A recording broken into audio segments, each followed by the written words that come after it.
오늘 제가 증거할 것은 내가 만난 예수님을 여러분들에게 증거하려고 그래요. 이게 굉장히 참 위태스러운 주제입니다. 왜냐하면 세상에 예수를 봤다는 사람들 허다히 많습니다. 그리고 예언이라 이런 것들을 상당히 많은 목사들이나 또 선지자 연하는 사람들이 많이 하고 있습니다. 삿된 선지자들, 목자들이. 얼마 전에는 미국에서 어떤 유명한 목사가 유튜브에 많이 유명하더라고요. 조회수도 많고. 그런데 트럼프가 대통령이 된다고 예수님이 말씀하셨대요. 그래서 트럼프를 도와서 우리가 예수를 더욱더 전파해야 된다 이러는 사람들을 봤고, 지구 종말한다는 사람들도 많고. 그런데 이 예수님 만난 간증을 하는데 왜 위태롭냐면, 어떤 사람들은 내가 그런 간증을 하면 못 믿을 수도 있어요. 그런 일이 어떻게 일어나? 지 생각이지. 지가 본 거지. 그냥 지 마음대로 한 거지. 이렇게 생각할 수도 있고요. 어떤 분들은 그 정도 체험이야. 나도 훨씬 더 많이 했어. 이렇게 생각하는 사람도 있을 수 있어요. 어떤 여자 집사는 하루 종일 저기 하나님께 물어보면 답해주고 그런다는 분도 계세요. 그러니까 이게 사실은 좀 위태스럽습니다. 간증이라는 것이. 그래서 제가 예수님을 간증해야 되겠다고 생각하는 것은 이게 인터넷에서 많은 믿지 않는 사람들이 좀 들어야 되겠다. 우리는 목사는 말씀만 가지고 설교를 하는 게 안전합니다. 체험이라는 건 사실 좀 위험해요. 그래서 어떤 목사님들은 체험에 채자만 나와도 아주 저급한 신앙이라고 이렇게 하는 사람들도 있어요. 그런데 이 체험이 없이는 이 기독교가 존재 못합니다. 체험이 굉장히 중요해요. 그런데 그 체험을 자기가 만들거나 삿된 체험, 자기 생각으로 얻은 말씀, 이런 것 때문에 위태스러운 거예요. 그래서 항상 성경을 상고해 가면서 내가 받은 응답이나 환상이나 모든 것들이 만난 예수나 이 성경과 비추어 봐서 하나님의 뜻에 맞는지, 내 생각으로 만들 수 있는 그런 건지, 이런 걸 판단해야 됩니다. 저는 예수님 만났을 때 내 인식과 내 사고와 내 어떤 능력이나 이런 것들을 다 벗어난 말씀들을 해주셨어요. 상상도 못하는 말씀들을 해주셨어요. 그래서 예수님이 진정으로 내게 나타나셔서 보여주시고 말씀해 주셨구나, 이거를 느꼈습니다. 제가 30년 전에 우리 목사님께서 너는 목사해야 된다, 목사를 해라, 그렇게 자꾸 강요를 하셨어요. 그때 굉장히 좋은 직장에 다니고 굉장히 환경이 좋았었는데, 그래서 하도 성화를 부르셔가지고 신학원에 들어갔어요. 신학원에 들어갔는데 우리 학생들을 모아놓고 성령 세대를 주셨어요. 신학 원장님이. 그분이 서울대학교 학장님이신데,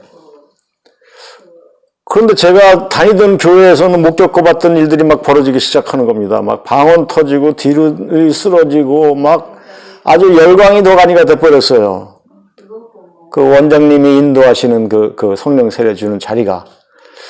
이 사람들은 전부 그렇게 불이 붙었는데 나 혼자만 그냥 가만히 앉아있다 보니까 참 우라가 나기도 하고 섭섭하기도 하고.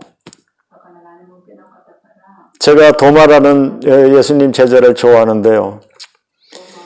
이 도마는 예수님을 위해서 죽으러 가자고 예루살렘에 가겠습니다 한 사람이에요. 다른 제자들은 예루살렘에 가면은 예수님이 방금도 죽이려 했는데 거길 지금 가시면 어떡합니까? 그런데 예수님께서 나사로를 살리기 위해서 예루살렘으로 가자 그랬을 때 오직 도마만이 같이 죽으러 가자, 이렇게 얘기를 했습니다. 우리나라에서는 도마는 의심많은 도마라고 이렇게 해서 별로 가치를 인정 안 하는데 대단한 분이었어요. 근데 제 심정이랑 이게 들어맞는 게, 예수님이 부활하시고 제자들에게 나타나셨는데 도마한테만 안 나타나셨어요. 그래서 도마는 다른 제자들을 통해서 예수님이 부활하셨다, 마리아를 통해서, 누구를 통해서 뭐 이렇게 듣기는 하는데 자기는 그렇게 목숨까지 바치고 추종을 했는데 예수님은 왜 나한테는 왜 부활하시고 안 나타나시나?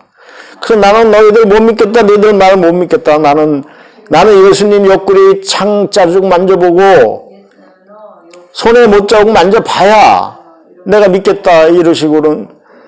그리고 8일 후에 예수님을 만나게 됩니다. 그 8일 동안 뭘 했을까요? 피나는 눈물로 기도를 했을 겁니다. 그래서 영광스럽게 예수님의 옆구리와 손바닥을 만져볼 수 있는 기회를 본 거예요. 그래서 인도까지 가서 불로 달궈진 큰 접시에서 뭐 두덩강이 나는 칼로 잘리는 그런 순교를 하셨습니다. 왜 그렇게 할 수 있을까요?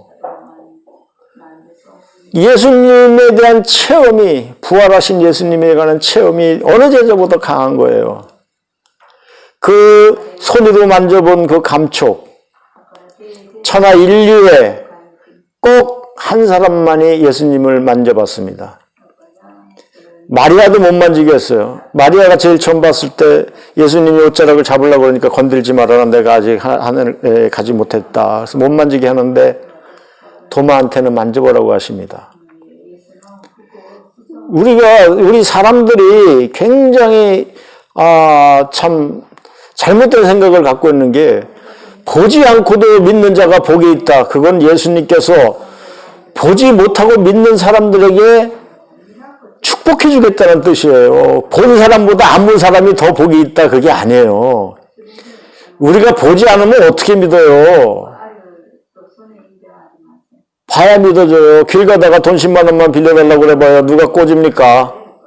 내가 너 언제 봤다고 돈을 꽂으냐, 이렇게 얘기할 거 아니에요?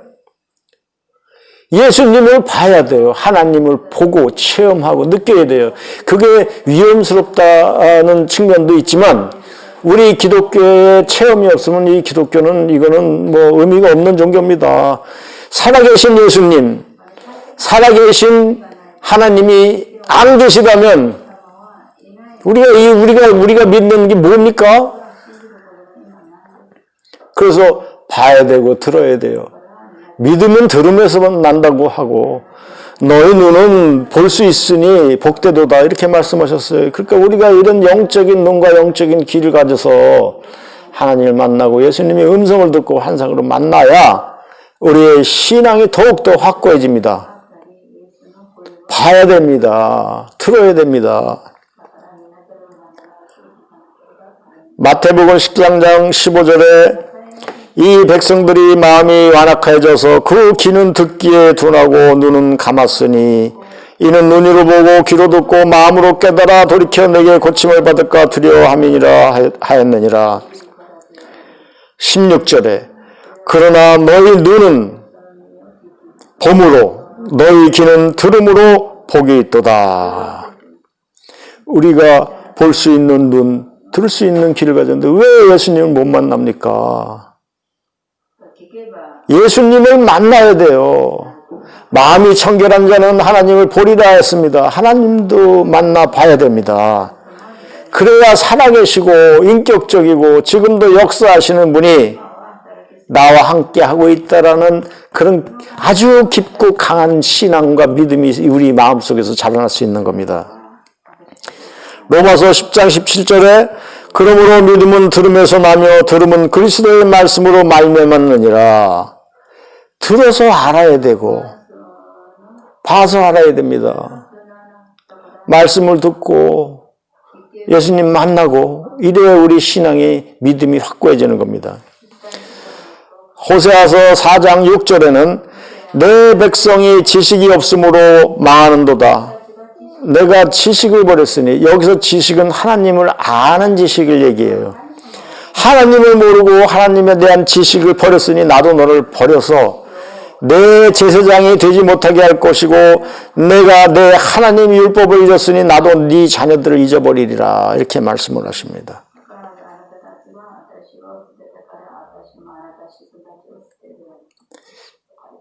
제가 30년 전에 예수님을 만났습니다.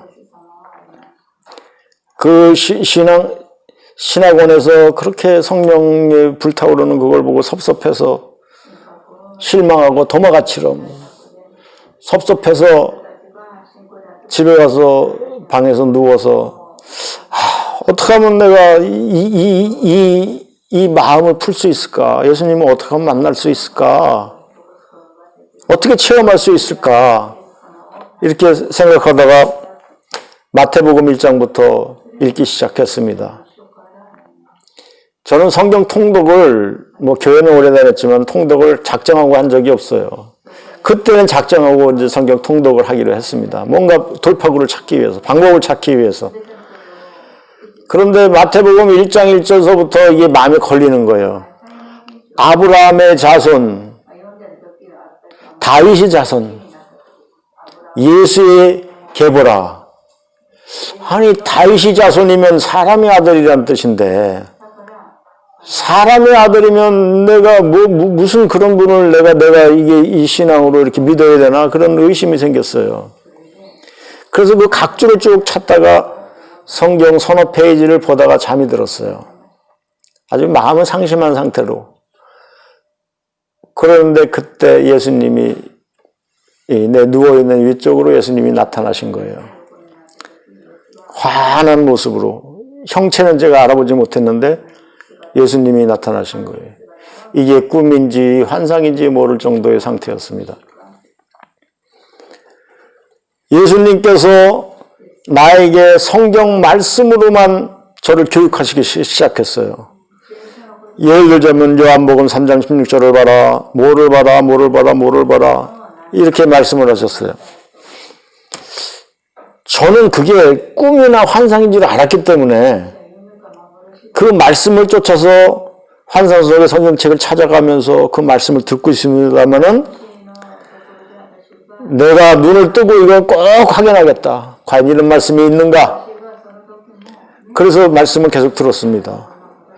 예수님께서는 당신이 말씀하시는 거를 왜 성경 말씀으로 주시나? 직접 말씀하셔도 되는데 나중에 생각해 보니까 확실한 체험인 거를 가르쳐 주시는 거예요. 예수님을 내가 만나서 예수님이 뭐 말씀을 하는데 어떤 사람은 예수님 만났는데 거의 자기 수준의 똑같은 말만 할 수밖에 없는 그런 예수님을 만나기도 하고 못 배우고 뭐 그런 사람들 예수님이 똑같은 수준으로 나타나셔서 말씀을 하신다고 그래요. 그리고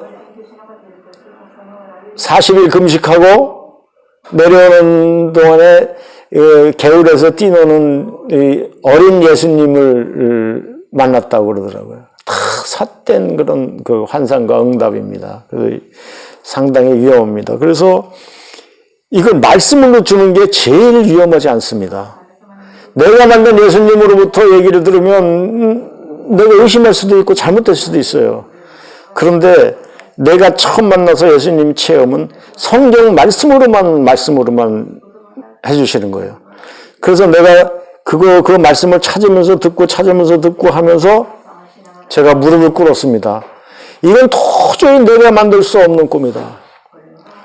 얼마나 아주 그 앞뒤 그 말씀들이 연결되고 하면서 깊은 뜻과 그런 것들을 알게 되면서 아주 기쁨과 감격으로 막 어쩔 줄 모를 정도로 그런 상황들을 밤새 말씀을 듣고 제가 질문을 하고 성경 말씀으로 듣고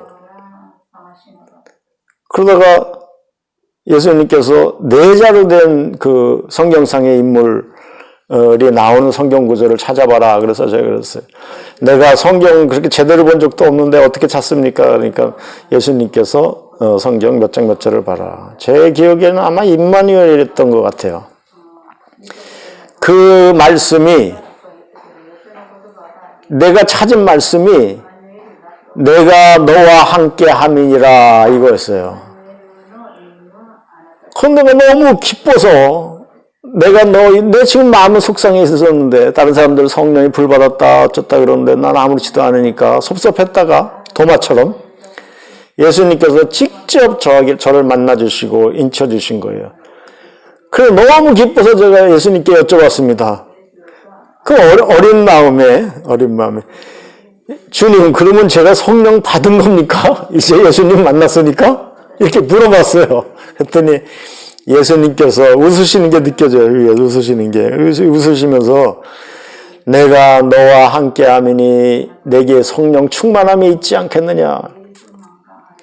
근데 좋아서 이야 하고서 눈을 번쩍 떴어요. 보니까 내가 손을 이렇게 하늘 위로 올리고 자고 있더라고요. 근데 방안이 환하게 느껴지면서 이 손이 그렇게 거룩하게 느껴지는 거예요. 막 손이 막 빛나는 것 같고 너무나 큰 감동이라 그냥 멍하니 쳐다본 경험이 있습니다. 그 후에 내가 열심히 신앙생활을 했느냐? 그렇지 못했습니다. 교통사고 나서 다리가 부러져서 다니던 신학원도 못 다니게 되고 또 건방진 생각에 그런 아주 그 굉장한 그 체험에 건방져진 거예요. 나는 언제든지 원하면 예수님 만나 주실 거다. 그럼 내가 필요할 때 다시 찾으면 되지. 일단 이 세상에서 잘 살아보자. 그 우리가 이 고난이나 시련이 꼭 있어야 예수님 찾고 하나님 찾잖아요. 아프거나. 그래서 또 예수님을 떠나 있던 세월이 꽤 오래됐었습니다. 그런데 회사가 정말 상상할 수도 없이 어려운 일들이 겪기 시작하면서 무너져 내기 시작해서 3년 만에 회사가 부도가 났어요. 12년 해왔던 회사가, 꽤 자리 잡은 회사가. 그래서 결국에는 집에서도 나오게 되고 뭐 별 시련과 고난이 막 다 영업하다가 고위 공직자가 같이 있는 공직자가 같이 영업하는데 골프 치다가 돌아가시기도 하고 막 말로 할 수 없는 시련과 환란이 있었어요.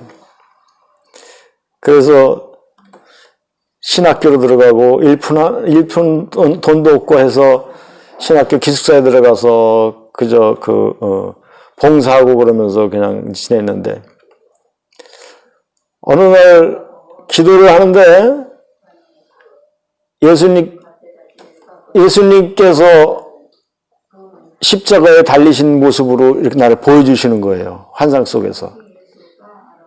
그렇게 보니까 내가 예전에 예수님을 만나 뵀는데 그 예수님은 그냥 형상을 희미하게 봤기 때문에 내 정신이 똑바로 있어요. 이번에는 예수님을 자세히 한번 제대로 뚫어지게 한번 쳐다보자. 그래서 쳐다봤어요. 예수님이 키가 십자가에 달리셨는데 키가 한 1m 80 몇 되는 것 같아요. 내 느낌에. 그리고 여리여리하시고 마르셨어요. 이쁘장하게 생기셨습니다. 우리 예수님 그리는 초상화 보면 전부 수염 기르고 그러는 거죠. 그걸 콘스탄티누스 대제가 기독교를 국교를 공인하고 난 다음에 그 왕의 모습, 위험 있는 왕의 모습을 그리기 시작했어요. 예수님이 어떻게 생겼는지 우리가 내려오는 게 없기 때문에. 근데 그 예수님이 그 십자가에서 고통 중에 이게 비트시면서 괴로워하시는 모습을 보여주셨어요. 그런데 오른손에서 피가 똑똑똑똑똑똑 떨어지는데 나는 환상 중에서도 이게 옷에 묻을까봐 이렇게 피했어요. 피 떨어지는 거를. 그런데 조금 있다 다시 내 모습을 보니까 그 피를 받아 마시고 있더라고요. 똑똑똑똑 떨어지는 피를. 내가 상상도 못 했는데. 그리고 그 다음에 기도할 때는요, 이런, 상에 하얀 떡이 이렇게 아주 곱게 가늘게 잘라져가지고 이게 내 앞에 나오더라고요. 먹으라고. 그래서 우리가 성찬식 때 먹었던 거는 기억이 그냥 카스테라 같은 거, 빵 같은 거 이렇게 잘라서 네모난 걸 조각 하나씩 먹었던 기억이 있는데 이건 흰떡 같은 게 이렇게 둥그런 게 이렇게 잘려 나올까? 이거 잘못 본 거 아닌가? 그랬는데 찾아보니까 카톨릭은 그런 떡을 먹더라고요. 카톨릭에서는. 그러니까 성찬식이 옛날부터 내려오는 전통적인 떡은 그런 모양이더라고요.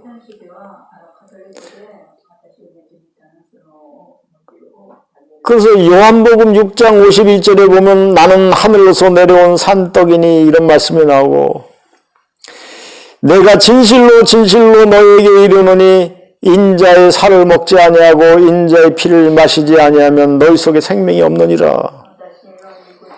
내 살을 먹고 내 피를 마시는 자는 영생을 가졌고 마지막 날에 내가 그를 다시 살리리니 내 살은 참된 양식이요 내 피는 참된 음료로다. 내 살을 먹고 내 피를 마시는 자는 내 안에 거하고 나도 그 안에 거하나니. 저는 이 피와 살을 어떻게 해석해야 될지 몰라서 많이 고민했습니다. 근데 저는 직접 피와 살을 주셨어요. 환상으로. 이거를 피와 살을 믿음으로 표현하는 사람도 있고 하지만 저는 실제로 봤습니다. 먹었습니다. 그래서 내 책에도 알고 믿자 보고 믿자라는 제목으로 제가 책을 냈습니다. 거기도 표지에 보면 십자가에서 피가 떨어지고 내 몸 위로 떨어지는 그거를 형상화한 적이 있습니다. 이거는 성경은 그냥 말씀 그대로 받는 거예요. 이거를 뭘 해석을 할 게 아니라. 그래서 말씀을 받아 먹어서 예수님을 내가 항상 그리워하고 하나님을 만나고 할 때는 서로 하나가 되는 거예요. 저는 예수님과 내가 합체가 되는 그런 환상도 보기도 했어요. 그런데 피를 먹여주시고 떡을 주시니 저는 이거 누가 뭐라 그래도 이거는 어디 갈 데가 없습니다. 제 믿음이. 그리고 예수님께서 기도 중에 환상 중에 예수님께서 입고 계시던 두루마기를 저에 입혀주셨습니다. 엘리야가 엘리사한테 옷을 전한 거와 마찬가지로 제사장들은 옷으로 전해줘요. 다음에 제사장들을. 그래서 저는 참 영광스럽게 예수님의 옷을 받았습니다. 이게 위험한 게 굉장히 자만심에 빠질 수도 있고 사람들이 믿지 못할 일일 수도 있습니다. 그런데 제가 예수님을 만나서 한 10번은 넘는 것 같습니다. 만나고 환상에서 보고 한 것들이. 그리고 말씀해 주시고 가르쳐 주신 모든 것들이 앞으로 이루어질 일들이 너무나 명확하게 반복적으로 말씀해 주셨기 때문에 너는 포도나무 가지를 전하고 말씀을 전하는 번성하는 요한의 자손이다. 이런 말씀도 해주셨어요. 그래서 제가 인터넷으로 내가 말씀을 전하기 시작한 것이 포도나무 가지를 전하고 말씀을 전하는 것 아닌가. 지금 그 생각을 하고 있습니다.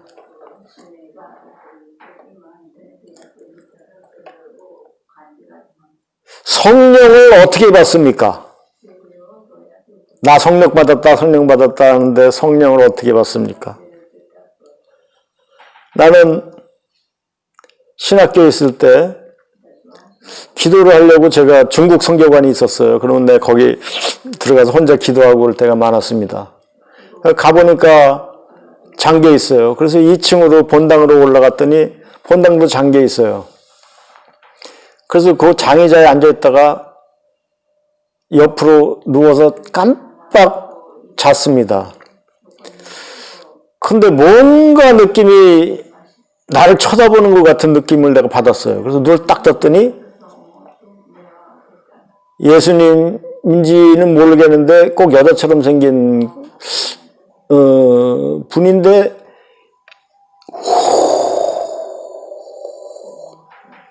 나한테 입을 벌리고 하고 있더라고요.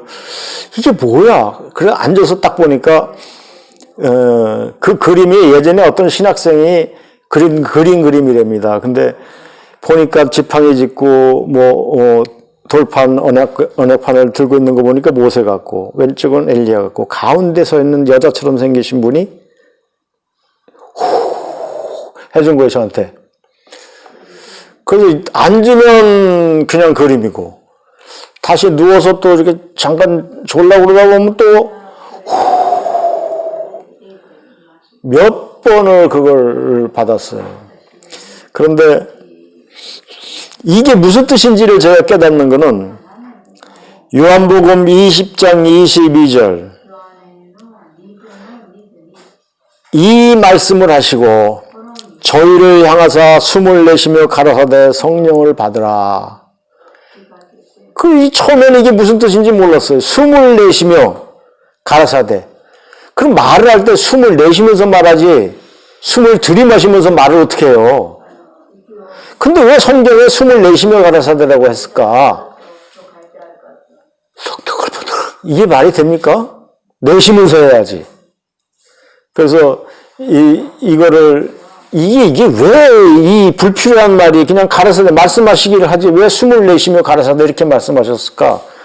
이거를 영어 성경에서 그 의미를 알았습니다. 영어 성경에는 breathe, 이 숨을 쉰다는 건데 breathed on them 이렇게 나와요. 그들에게 숨을 불어넣어 주셨다. 숨을 예수님께서 부활하시고 그들에게 숨을 불어넣어 주시고 가라사대 성령을 받으라 그랬습니다. 하나님께서도 아담에게 숨으로 이 생명을 창조해 주셨어요. 그게 하나님의 영입니다. 이걸 보고 그때 예수님이 성령을 불어넣어 주셨구나. 이 체험으로 갈 데가 없습니다. 이런 신앙은. 그 후에 우여곡절 후에 30년이 지난 다음에 내가 목사가 됐습니다. 그때 내가 읽은 성경이 서너 페이지 되는데 그걸 다시는 못 찾겠더라고요. 그때 당시에 물어봤어요. 목사 전도사들한테 다 물어봤어요. 몽사라는 말이 있었는데 꿈꿨다고 그래가지고 하나님의 말을 거짓되게 전달하고 뭐 그런 내용들이 있는데 내가 꿈으로 만났는데 예수님이 이걸 믿어야 됩니까? 말아야 됩니까? 그게 궁금했어요. 근데 어느 전도사도 몰라요. 몽사, 꿈몽자, 몽사를 입었다. 꿈을 꿨다. 너희들이 하나님이 오전에 누가 참여했느냐? 왜 하나님으로 이랬다 저랬다 너희 거짓 선지자들. 행음하고 뭐 폐역한 선지자들 뭐 그 목자들 양을 구렁텅이로 몰고 가는 그런 목자들에 대한 아주 중요한 경고가 예레미야 23장에 그냥 다 제가 읽은 게 예레미야 23장이었더라고요. 그걸 어떻게 알았느냐? 그때 그 주일에 금요 철회 예배 때 목사님께서 밤 12시에 설교를 시작하시는데 그때는 꼭 밤을 샜었어요. 12시에 딱 다녀오시더니 성경 봅시다. 아무 말씀도 안 해주시고 성경 봅시다. 그러면서 예레미야 23장을 처음서부터 쭉 읽어나가시는데 23장 끝날 때까지 읽으시더라고요. 아무 말씀도 없이. 무슨 설교를 그렇게 하신 적이 한 번도 없어요. 그런데 내가 나중에 막 전일이 일어나는 게 목사님이 읽으신 그 3페이지, 4페이지의 예레미야 23장이 내가 읽었던 거기 처음부터 끝까지가 딱 들어맞아요. 나중에 몽사를 입었다. 그때 막 전일이 일어나더라고요. 이건 하나님이 직접 주신 거구나. 그래서 그때 귀신을 쫓기도 하고 그런 뭐 역사들 속에서 있다가 또 이 세상으로 돌아와서 이렇게 살았습니다. 다시 한번 하나님이 나타나시고 예수님께서 인도하시고 해서 다시 이 자리에 서게 됐습니다. 내가 왜 그 당시에 예레미야 23장을 제가 하나님 말씀으로 받아들여야 됐었나 궁금했어요. 그런데 내가 목사가 되고 보니까 이게 목자, 선지자, 예언하는 사람들에 대한 경종이구나. 그리고 성도들을 잘 이끌어라. 라는 그런 말씀을 주신 게 이제 30년 전에 받은 그 말씀이 지금 그게 이루어져서 지금 내가 목사로서 하나님이 명하신 대로 폐역하지 아니하고 거짓말하지 아니하고 사특하지 아니하고 나를 위해서 살지 아니하고 성도들을 위해서 죽을 각오로 살아가라 제대로 목사해라 하시는 준열한 말씀으로 받아들이게 되었습니다. 왜 체험을 가진 사람들을 나무랍니까? 사도 바울은 내가 예수의 흔적이 있다. 흔들리지 않습니다. 그 광야에서 그 엄청난 위험으로 광야에서 만났을 때 그 체험 하나로 그저 순교까지 가는 거 아닙니까? 우리 체험을 무시하면 안 됩니다. 우리 제대로 된 체험들, 삿된 체험들 말고 하나님이 살아계시지 않고 예수님이 살아계시지 않고 지금 여기 안 계시다면 우리가 이 교회 다니는 게 무슨 의미가 있어요? 세상에 수많은 사람들이 예수님을 체험하고 있습니다. 쉬운 일은 아니에요. 저도 30년 동안 한 10몇 번 정도밖에 못 뵀으니까 내가 보고 싶다고 보고 그러는 게 아닙니다. 그래서 오늘 설교의 마지막 부분은 마태복음 5장 8절의 말씀, 마음이 청결한 자는 복이 있나니 저희가 하나님을 볼 것이며 나를 찾는 자에게 응답하실 것이고 너희 마음이 청결한 상태면 너희는 복이 있나니 하나님 볼 것이다. 마음이 청결한 게 뭡니까? 깨끗하게 한 거예요. 내 마음 속에 더러운 것들이 없는 거예요. 더러운 것들이 뭡니까? 욕심, 시기, 질투, 화, 비난하는 거, 비교하는 마음, 이런 것들이 꽉 차 있잖아요. 우리는 이 욕심으로. 그것이 꽉 차 있을 때는 하나님은 못 볼 것이다 그랬어요. 그럼 너희들은 어린아이와 같아야 된다는 거예요. 마음속에 뭔가 없어요. 깨끗해요. 그래야 하나님을 만납니다. 그래서 우리가 성경 말씀을 듣든 뭘 하든 우리 마음속에 있는 것을 내려놓고 비워가는 연습들을 해야 됩니다. 그렇게 텅 비고 깨끗한 마음속에 하나님이 임재하십니다. 예수님이 함께 하십니다. 내가 왜 예수님을 자주 못 만날까요? 세상에 얽혀 살고 있기 때문에 그래요. 그리고 진심으로 내가 마음을 돌이키고 내 마음을 청결하게 하고 그러면 환상 중에 예수님께서 나타나시고 보여주시고 말씀으로 역사하십니다. 여러분들 모두 보고 믿는 분들 되시기를 축원합니다. 알고 믿는 분들 되시기를 축원합니다. 보고 알고 체험하고 내 손 잡아주시는 예수님을 체험해야 우리 신앙이 갈 데 없습니다.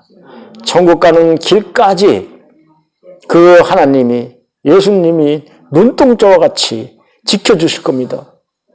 우리를 사랑하지 아니하고 택정하지 아니하시면서 우리에게 그렇게 나타나셔서 체험하게 해주시고 하지 않습니다.